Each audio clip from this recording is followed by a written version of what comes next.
खुलुमबाय BTR news चेनेलाव गासैखौबो बरायबाय। आंनि चेनेलखौ साबस्क्राइब खालायग्रोबाय, साबस्क्राइब खालायदो आरो बै खाथिनि बेल आइकन बेलखौबो थुनानै होदो जाहाथे मोजां भिडिअ थाबनो सहैनाय बायदि।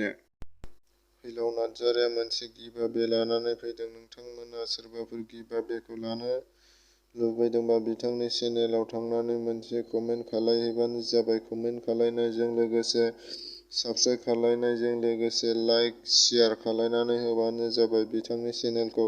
आरो आंनिखौबो भिडिअखौ जोबजासे नायनायजों लोगोसे साबस्क्राइब खालायनानै होयो जाहाथे बिथांनि चेनेलाव थांनानै कमेन्ट खालायहैबानो जाबाय। आरो बिथांनि चेनेलखौ मोनाखैबा आं डिसक्रिपसनाव लिंक होनानै होगोन। डिसक्रिपसनाव थांनानै लाइक, शेयार, कमेन्ट खालायहैबानो जाहैबाय। मोनसे कमेन्ट खालायनानै होबानो नोंथांनिया कमेन्ट पिकाराव बासिनायजों लोगोसे बान्थाखौ मोननो हागोन देरहायोबा।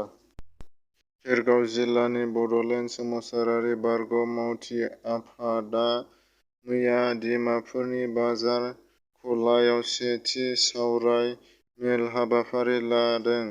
बे हाबाफारियावनो हांख्रायनानै लाबोदों। मोनसे समनि गोख्रों बड'लेण्ड सोमावसारारि आफादनि मावथि हरेन्द्र बसुमतारी। बिथांखौ खौरांगिरिनि सिगाङाव बिथाङा फोरमायदि बड'लेण्ड सोमावसारारि बारग' मावथि बिथांमोनखौ बड'लेण्ड फाइटार बिमुं होनांगौ होननानै फोरमायो आरो बिसोरखौ बड'लेण्डनि थाखाय सोमावसारनायाव जिउ बाउसोमनायनि थाखाय बिथांमोनखौ बड'लेण्ड फाइटार बिमुं होनांगौनि थाखायनो बिथाङा खावलायदों।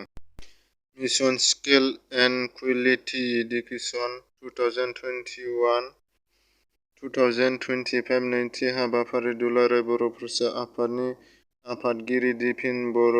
बिथाङा बुङो दि कमिसननि बारग' सोद्रोमा जयन्त बसुमतारीनि जायगायाव थाबैनो एबसुनिफ्राय गोदान सोद्रोमा थिसनगोन। बे खालि जानानै थानाय जायगायाव वेस्ट बेंगल निमतिता रेल स्टेशनाव बम ब्लास्ट जानायाव सानै मानसि लोब्बा गोनांखौ हमनो मोनबाय। दा बिसोरखौ पुलिसफ्रा हमनानै लानानै थांबाय। बिखौ आयेन बायदियै साजा होनाय जासिगोन।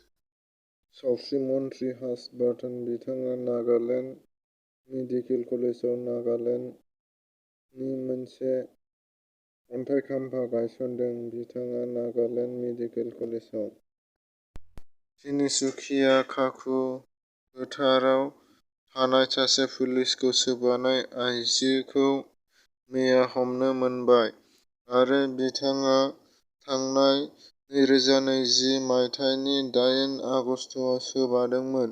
बिथांनि मुङानो जाबाय दीपान्जलि काकुति होननानै मिथिनो मोननाय जादों। बिथांखौ मैया हमनो मोननाय जाहैबाय। बिथांखौ गावनि न'निफ्रायनो पुलिसआ हमनानै लाबोदों आरो बिखौ पुलिसआ हमनानै लांनाय जाहैबाय।